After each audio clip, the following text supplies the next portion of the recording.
love stories that make people smile. There are love stories that make people cry. And then, there are love stories so unbelievable that generations continue telling them long after the lovers are gone. This is one of them. Imagine being the daughter of the richest chief in ancient Arochukwu. Your future is already planned. Your father controls vast farmlands. Your family name opens every door. The wealthiest men in the kingdom want your hand in marriage. Then suddenly, you throw all of it away. Not for a prince. Not for a warrior. Not for a wealthy merchant. But for a poor palm wine tapper who owns almost nothing. A man so poor that many villagers believed he would never amount to anything.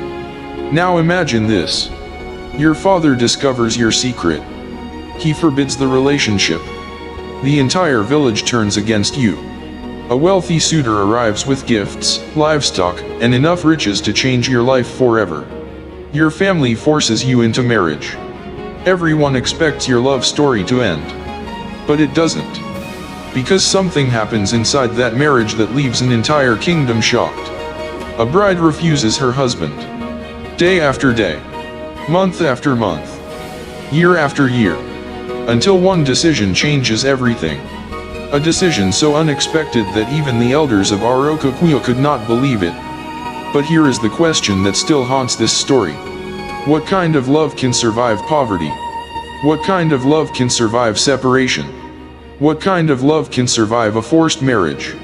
And why would a woman risk losing her family, her status, her future, and everything she has ever known, for one man? Was it destiny? Was it stubbornness? Or was there a secret neither family knew? Stay with me until the end. Because before this story is over, a young woman will be chased by death itself. A poor palm wine tapper will make a life-changing decision. A powerful chief will be forced to choose between pride and his daughter. A marriage will collapse. A shocking prophecy will come true. And one woman will prove that sometimes the strongest people are not the ones who fight with weapons, but the ones who refuse to give up on love. This is the unforgettable story of Okoro and Nnediya. A story of sacrifice. A story of heartbreak. A story of destiny. And a story that ancient Arochukwu never forgot. Because when everyone else walked away, she stayed.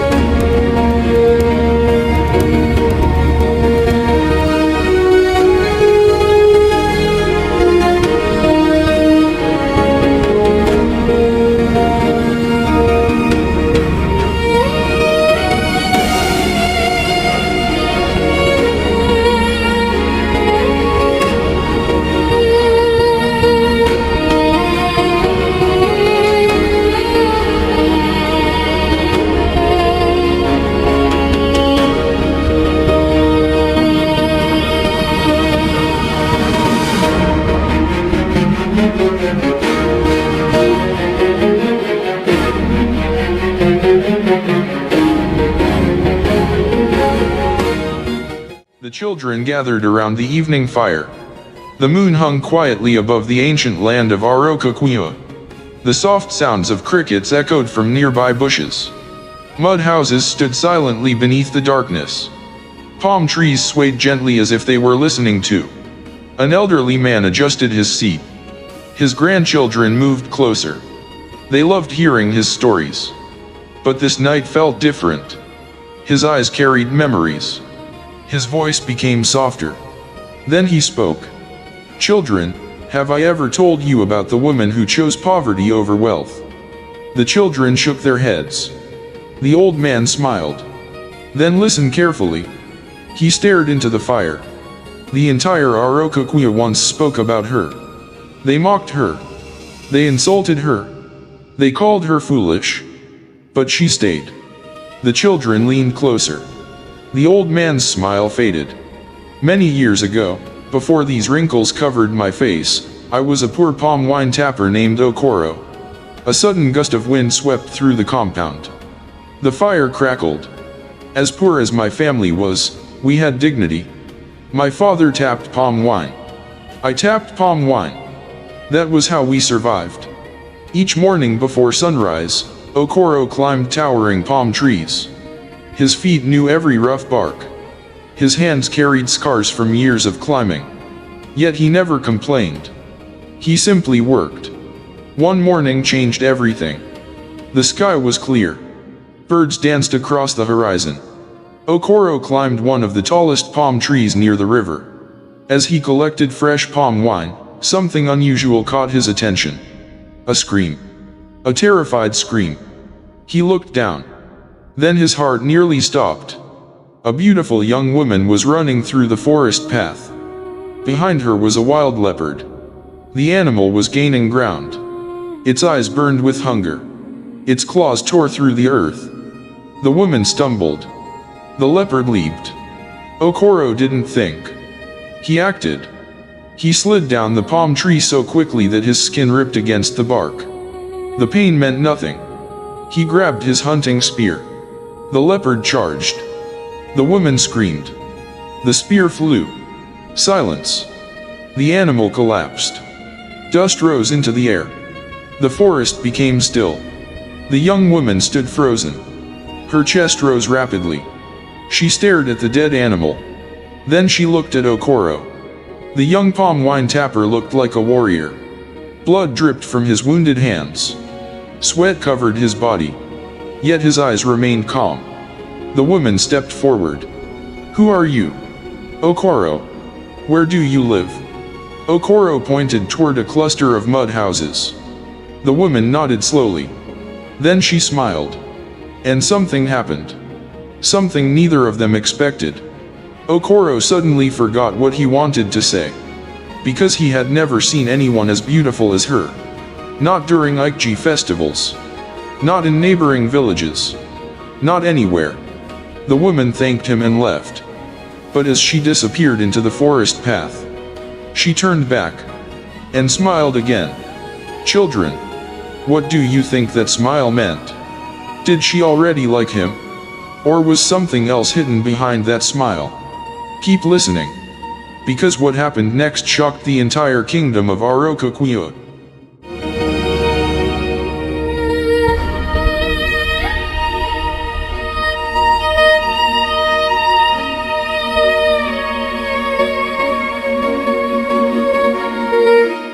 The fire crackled softly. The children stared at the old man. Nobody spoke. Everyone wanted to know what happened after the smile. The old man chuckled. "You think the story ended there?" He shook his head. "That smile was only the beginning of my troubles." The children laughed. The old man leaned closer to the fire. 3 days passed. I returned to my normal life. I climbed palm trees. I sold palm wine. I helped my father. I convinced myself I would never see her again. But destiny had already chosen another path. The morning sun had barely risen above the hills of Arochukwu. Women swept their compounds. Men prepared for the day's work. Children chased one another between mud houses. Okoro sat outside his father's hut repairing a climbing rope. Then he heard voices. Many voices. Coming toward their compound. He looked up. His father looked up too. Several villagers were gathering near the entrance. People whispered. Others pointed. Something unusual was happening. Then Okoro saw them. His heart nearly escaped his chest. The beautiful young woman was walking toward their compound. Beside her stood an elderly man dressed in expensive wrappers. Behind them followed servants carrying gifts. Yams. Goats. Palm oil. Bundles of cloth. The entire village began murmuring. Everyone recognized the man immediately. He was Chief Jiru, one of the wealthiest men in Arochukwu, the owner of vast farmlands, the man whose name commanded respect throughout neighboring communities. Okoro froze. His father nearly dropped the rope. The chief's daughter smiled when she saw him. That same smile. The one he had been trying to forget. The villagers moved closer. Nobody wanted to miss what was happening. Chief Jiru stepped forward. I am looking for a young man called Okoro. The compound became silent. Okoro slowly stood. I am Okoro. The chief nodded. Then something unexpected happened. The powerful chief bowed his head slightly. I came to thank you for saving my daughter. The villagers gasped. The chief continued. My daughter told me everything. Had you not acted, my household would be mourning today. One servant stepped forward. Another. Then another. The gifts were placed before Okoro's family. His mother covered her mouth in disbelief. His father stood speechless. The chief smiled. No gift can repay a life. But accept these as a token of gratitude. Okoro could barely speak. The villagers stared with envy. Some had never received such honor from the chief. Others could already sense a story forming. Then Nnediya spoke. I wanted to thank you myself. Her eyes remained fixed on Okoro. Longer than necessary. Long enough for people to notice. Very long enough. The chief eventually left. The servants followed. The crowd dispersed.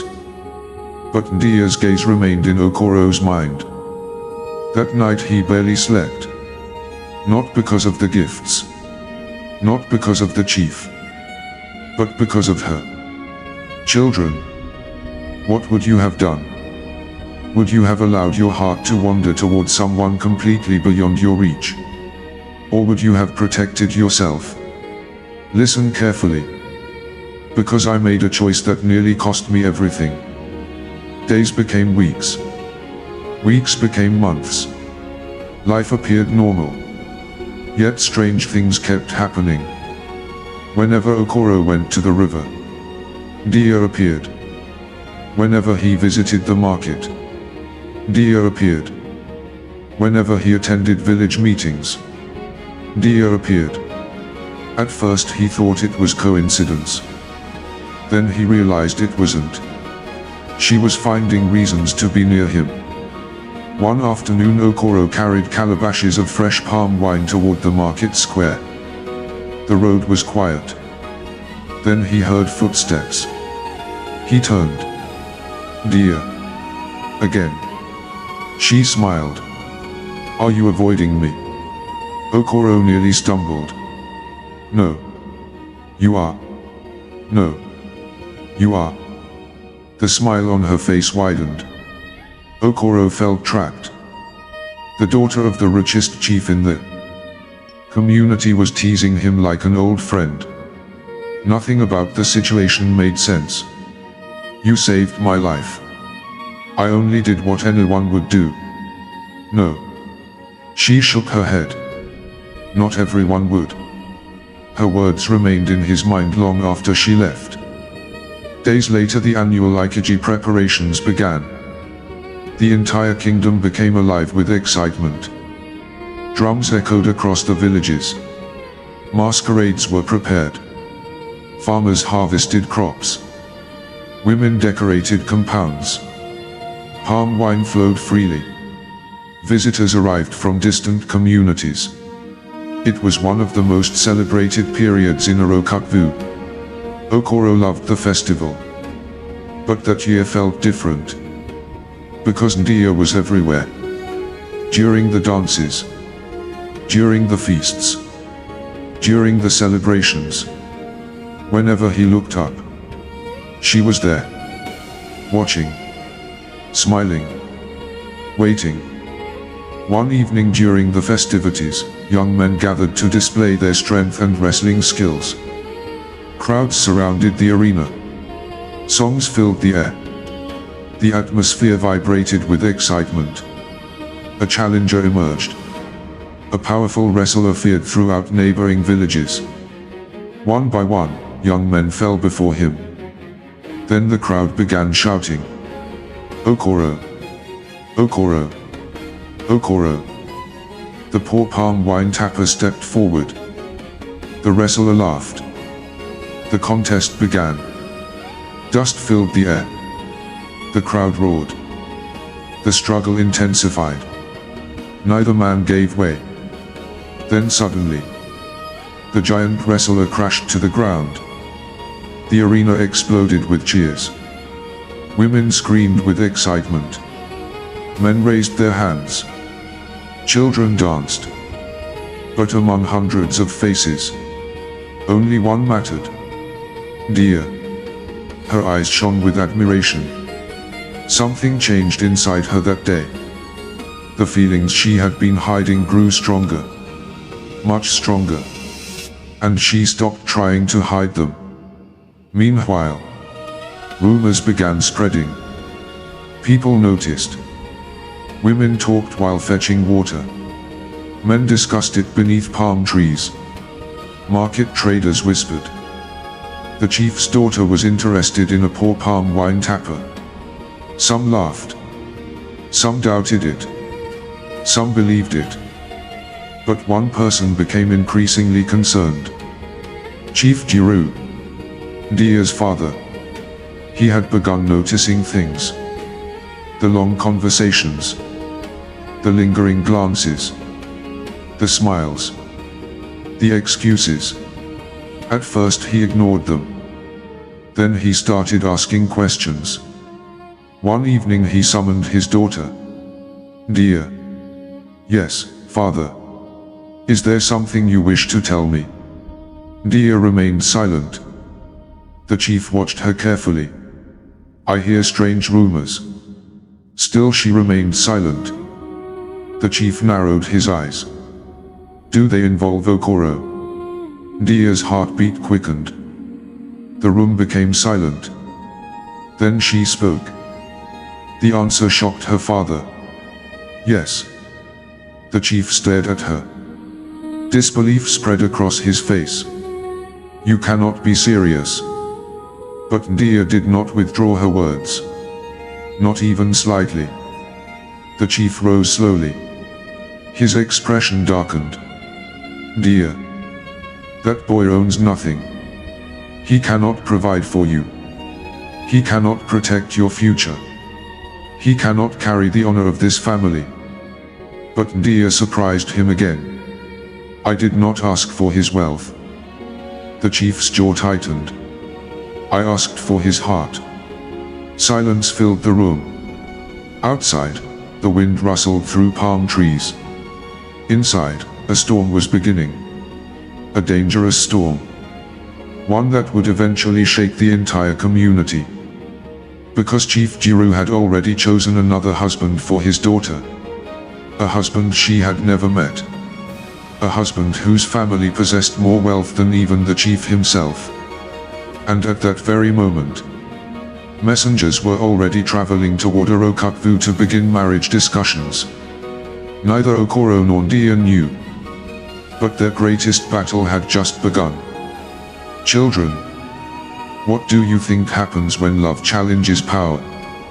Can a poor palm wine tapper defeat the plans of wealthy chiefs?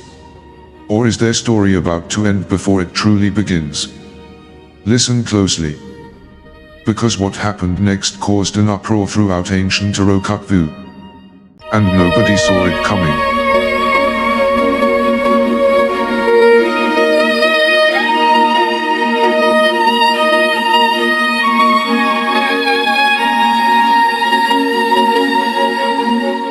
The old man stared into the dancing flames.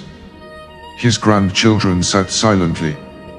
Nobody wanted to interrupt. The story had become bigger than a love story. It had become a battle.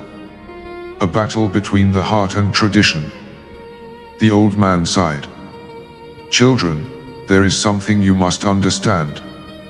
In those days, a chief's daughter did not choose her husband. Her family chose for her. Her future was decided long before she became old enough to understand love.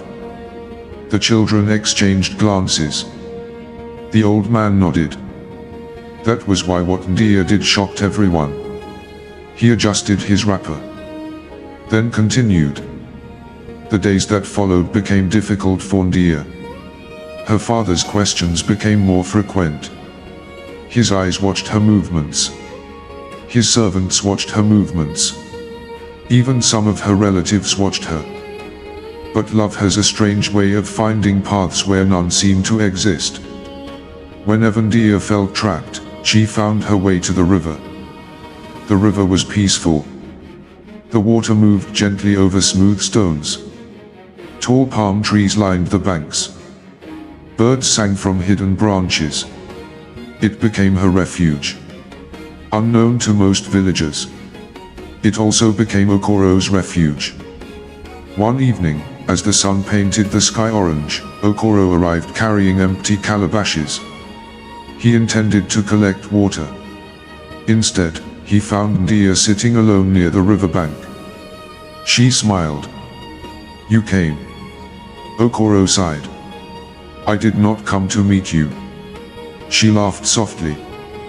"Then destiny must be helping me." Okoro shook his head. "You should not be here." "Why?" "Because people talk.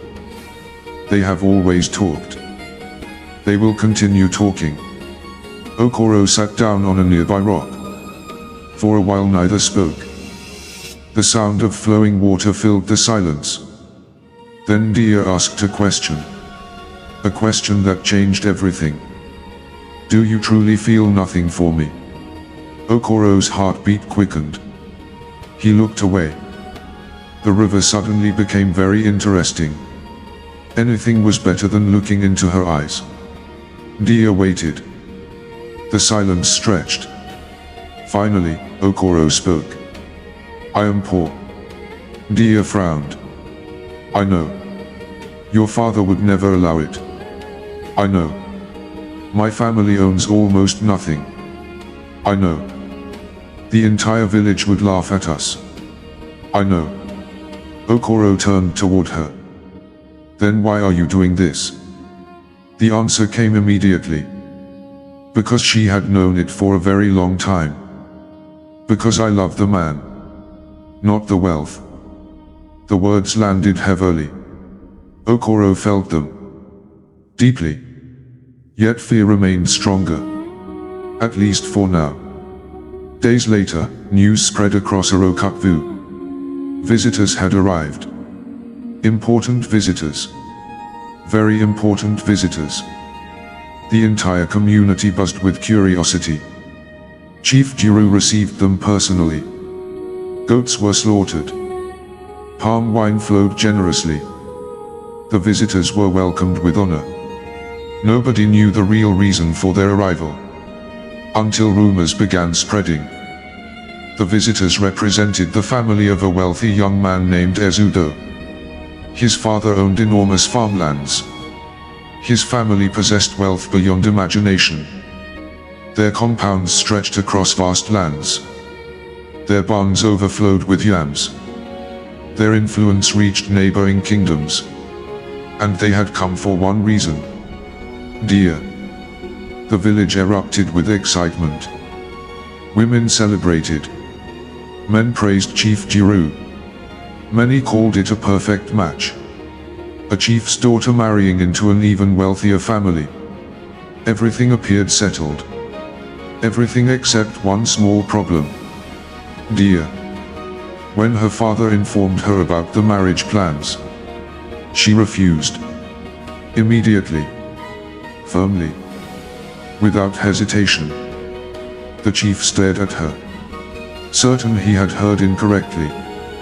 "What did you say?" "I will not marry him."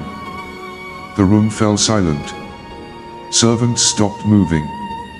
Even the air felt heavy. Chief Jiru's face hardened. "You have not even met him." "I do not need to. He is wealthy. I do not care. He comes from a respected family. I do not care. He can give you everything." Nnediya Lif. Ted her head. "There is one thing he cannot give me." The chief already knew the answer. Still, hearing it angered him. "My heart belongs elsewhere." The chief exploded. His voice echoed through the compound. The servants lowered their heads. Nobody dared move. For the first time in her life, Nnediya openly challenged her father. And word spread quickly. Very quickly. By sunset, the entire community was discussing it. The next morning, Okoro heard the rumors. His heart sank. Everything he feared was becoming reality. The wealthy suitor had arrived. The chief was determined. The village supported the marriage. And Nnediya was suffering because of him. That realization troubled him deeply. That night he made a decision. A painful decision. One he believed would protect her. The following evening, he went to the river. Nnediya was already waiting. The moment she saw his face, she sensed something was wrong. What happened? Okoro looked away. We must stop seeing each other. The words struck her like a spear. For several moments she simply stared. Certain she had misunderstood. Then she realized he meant every word. No. Yes. No. Dear. No. Tears filled her eyes. But her voice remained steady. Look at me and say you do not love me. Okoro remained silent. The silence revealed more than any answer. Nnediya stepped closer. Say it. Still silence. Say it. Nothing. The river flowed quietly beside them. The sun dipped below the horizon. Finally she smiled. A strange smile. Not one of happiness. Not one of sadness. A smile of certainty. You cannot say it. Okoro closed his eyes. Because she was right. Nnediya took a deep breath. Then she spoke words he would never forget. I will wait. Okoro opened his eyes. What? I will wait. Nnediya. I will wait. Your father. I will wait. The village. I will wait. The wealthy suitor. She smiled again. I will wait. Those words followed him home. They followed him the next day. And the next. And the next. Meanwhile, Chief Jiro intensified preparations for the marriage. Traditional marriage discussions advanced. Bride price negotiations began. Families exchanged gifts. Palm wine ceremonies were scheduled. Everything moved forward rapidly. Yet Nnediya remained unmoved. Weeks passed. Then something unexpected happened. Something nobody anticipated. Not the chief. Not the wealthy suitor. Not even Nnediya herself. One afternoon during market day, an elderly diviner arrived in Arochukwu. The man was famous throughout distant communities. People believed he possessed unusual wisdom. Villagers gathered around him. Questions were asked. Predictions were made. Then Chief Jiro arrived. Proud. Confident. Certain his plans were progressing perfectly. He decided to consult the old diviner. Mostly for amusement. The diviner listened quietly. Then his expression changed. Suddenly. Completely. The crowd noticed. The chief noticed. The old man's eyes narrowed. He looked toward the horizon. Toward the direction of the river. Then he spoke. A single sentence. One sentence that sent fear through the crowd. One sentence that would soon spread across the entire kingdom. If your daughter marries the man you have chosen. The crowd leaned forward. The diviner's voice lowered. Her tears will drown your household. Silence. Absolute silence. The chief frowned. The crowd exchanged nervous glances. Some laughed. Others became uncomfortable. The diviner stood. collected his belongings, and walked away, refusing to explain further, refusing to answer questions, leaving behind confusion, fear, and uncertainty. That night, the entire village discussed the prophecy. Some dismissed it, others believed it. But one thing became certain. The marriage plans no longer seemed as perfect as before, and unknown to everyone. The wealthy suitor was hid in a secret, a dangerous secret, a secret that could destroy everything. Children. What kind of secret could make a wealthy family desperate to complete a marriage quickly? And why did the diviner warn Chief Jiru? Keep listening. Because the truth about Ezudo was far darker than anyone imagined.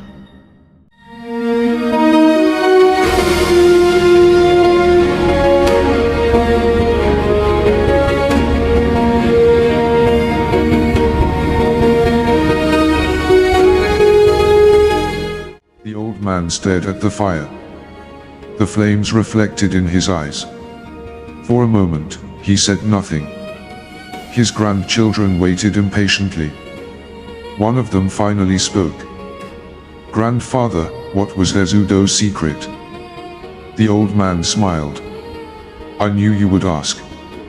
He adjusted his seat. Then his expression became serious. The entire village wanted the answer. Nobody slept peacefully after the diviner's warning. Yet the truth was stranger than anyone imagined. The days that followed became tense. Chief Jiru tried to ignore the prophecy. He convinced himself it meant nothing. After all, what could possibly go wrong? Ezudo was wealthy, respected, influential, everything a father could desire for his daughter. But rumors began spreading. Quiet rumors. Dangerous rumors. Some claimed Ezudo had already been promised to another woman in a distant village. Others whispered that several young women had rejected him. A few even claimed strange disagreements followed him wherever marriage discussions began. Nobody knew what was true. Nobody knew what was false. Yet the whispers continued. Meanwhile, Nnediya's situation worsened. Her father restricted her movements. Her visits to the river ended. Her conversations were monitored. Servants followed her everywhere. The walls around her life grew tighter. But her resolve remained stronger. One evening, Chief Jiru summoned her again. His patience had vanished. His voice carried authority. "The marriage will proceed." Nnediya remained silent. "You will obey." Still silent. "You will marry Ezudo." Nnediya lifted her head. The chief expected tears, begging, fear. Instead, he found determination. "I will not love him." The chief's jaw tightened. "Love is not necessary." The answer came immediately. "It is necessary to me." The chief slammed his walking staff against the floor. The sound echoed through the compound. Servants froze. Even the birds outside seemed startled. For the first time, Chief Jiru realized something frightening. His daughter was willing to endure suffering. And people willing to endure suffering are difficult to control. Meanwhile, Okoro struggled with his own pain. He kept his distance. He avoided places where he might see Nnediya. He focused on work. Palm trees. Palm wine. Farm duties. Anything to distract himself. Yet every path reminded him of her. Every riverbank. Every festival memory. Every sunset. The more he tried to forget, the harder it became. Months passed. Marriage preparations intensified. Traditional rites began. Families exchanged gifts. Goats were presented. Palm wine flowed. Drums echoed across Arochukwu. The entire community prepared for a celebration. But inside Nnediya's heart, there was no celebration, only sorrow. Then the wedding day arrived. The village came alive. Women sang. Children danced. Men drank palm wine. The atmosphere felt festive. Yet many villagers noticed something unusual. The bride never smiled. Not once. Not during the ceremonies. Not during the blessings. Not during the festivities. She moved like someone fulfilling an obligation. Not like a woman beginning a new life. Even Ezudo noticed. Yet he convinced himself things would improve. After all, many marriages began without love. Surely time would solve everything. Or so he believed. That night, Nnediya entered her new home. The compound was enormous. Larger than her father's. Servants moved about constantly. Luxury surrounded her. Everything she could possibly need was available. Everything except the one thing she desired. Ezudo, to his credit, tried to be kind. He offered gifts. Jewelry. Fine wrappers. Comfort. Respect. But Nnediya remained distant. Days became weeks. Weeks became months. Nothing changed. Whenever Ezudo attempted to grow closer, she refused. Whenever he tried to touch her, she refused. Whenever he spoke of building a family, she said. Not with insults. Not with anger. But with unwavering firmness. The situation became unbearable. The household began talking. Servants noticed. Relatives noticed. Neighbors noticed. Something was wrong. Very wrong. The marriage existed only in name. And Ezudo was running out of patience. One evening, he confronted her. Nnediya. She looked up. How long will this continue? She already knew what he meant. Her answer was calm. As long as necessary. Ezudo stared at her. Why? The answer struck him harder than any insult. Because my heart belongs elsewhere. Silence filled the room. The words lingered. Heavy. Painful. Impossible to ignore. For the first time, Ezudo understood the truth. This was not stubbornness. This was not temporary resistance. This was love. A love that had survived distance, pressure, tradition, even marriage itself. And suddenly, he remembered something. Something his father had hidden from Chief Jiru. Years earlier, Ezudo himself had loved another woman. A woman his family rejected. A woman he was forced to abandon. The memory returned painfully. He remembered the heartbreak. The helplessness. The anger. For the first time, he saw himself in Nnediya. And guilt began growing inside him. Months later, the situation reached its breaking point. The marriage remained unchanged. Nnediya never surrendered. Never compromised. Never pretended. The entire arrangement had become a burden. One morning, Ezudo made a decision. A decision nobody expected. Not his family. Not Nnediya. Not Chief Jiru. He gathered witnesses. Prepared gifts. And traveled to Nnediya's father's compound. The village followed. Curiosity spread quickly. By the time he arrived, a crowd had formed. Chief Jiru welcomed him. Confused. Concerned. Then Ezudo spoke. His words stunned everyone. I have come to return your daughter. The crowd gasped. The chief froze. What? I cannot force someone to love me. The silence became overwhelming. Ezudo continued. She has honored herself. She has honored me. And she has honored the truth. Nobody moved. Nobody breathed. The wealthy groom reached for the ceremonial items. Then he spoke the words that shocked the entire community. Return my bride price. Women covered their mouths. Men stared in disbelief.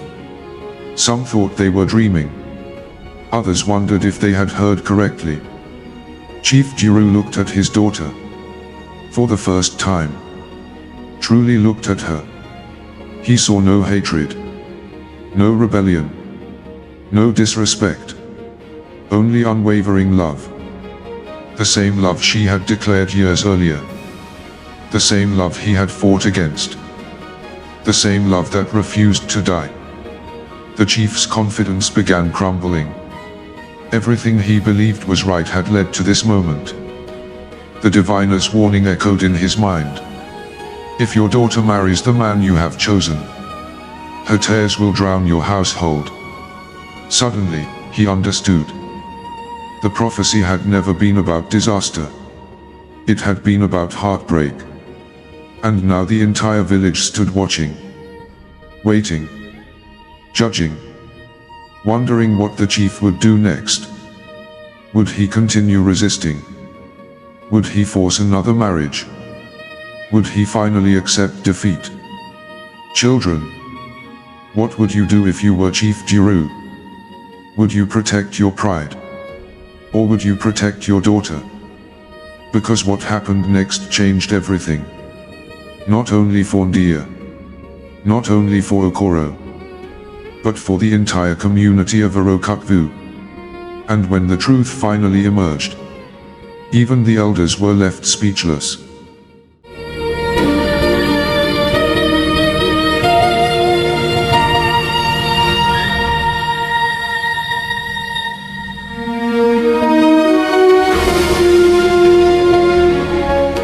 The fire crackled softly. The old man stared into the flames. His grandchildren sat completely silent. Nobody wanted to miss a single word. The story had reached its final chapter. The old man smiled. Then he spoke. Children, some battles are fought with spears. Some are fought with strength. But the hardest battles are fought with patience. He nodded slowly. And Nnediya fought that battle longer than anyone I have ever known. The day Ezudo returned Nnediya to her father's compound became one of the most talked about days in Arochukwu. People discussed it in the market. They discussed it at the river. They discussed it while tapping palm wine. They discussed it beneath moonlit gatherings. The entire kingdom had witnessed something unusual. A husband returning a wife because she loved another man. Many had never heard of such a thing. Others doubted it was even possible. Yet it happened. And now everyone waited. What would Chief Jiru do? The chief himself did not know. For many nights he barely slept. His pride battled his conscience. One side reminded him of his status. The other reminded him of his daughter's tears. The more he thought about it, the clearer everything became. He remembered every conversation, every warning, every refusal, every moment Nnediya had stood her ground. Not once had she insulted him. Not once had she disgraced him. Not once had she acted out of hatred. She had simply remained faithful to what she believed. And suddenly, Chief Jiru realized something. The stubborn person in the story was not Nnediya. It was him. That realization struck harder than any insult. Several days later, the chief summoned the village elders. Word spread quickly. Important meetings rarely happened without reason. By sunset, respected elders filled the gathering place. Men with gray hair. Men whose wisdom guided the community. Men whose voices carried weight. The chief stood before them. For a moment he remained silent. Then he spoke. I have made mistakes. The elders exchanged surprised glances. Nobody expected those words. Especially not from a man as proud as Chief Jiru. The chief continued. I tried to choose happiness for my daughter. I believed wealth would protect her. I believed status would secure her future. He lowered his head. But I never asked what she wanted. Silence filled the gathering. The chief took a deep breath. Then he announced the decision that would shake Arochukwu. I will not force her again. The elders murmured. Some nodded. Others smiled. The chief raised his hand. There is only one condition. Everyone listened carefully. If this young man truly loves my daughter, he must stand before this community. The meeting ended. Messengers were immediately sent. One destination. Okoro's compound. Meanwhile, Okoro knew nothing. He was deep in the forest collecting palm wine. His hands moved automatically.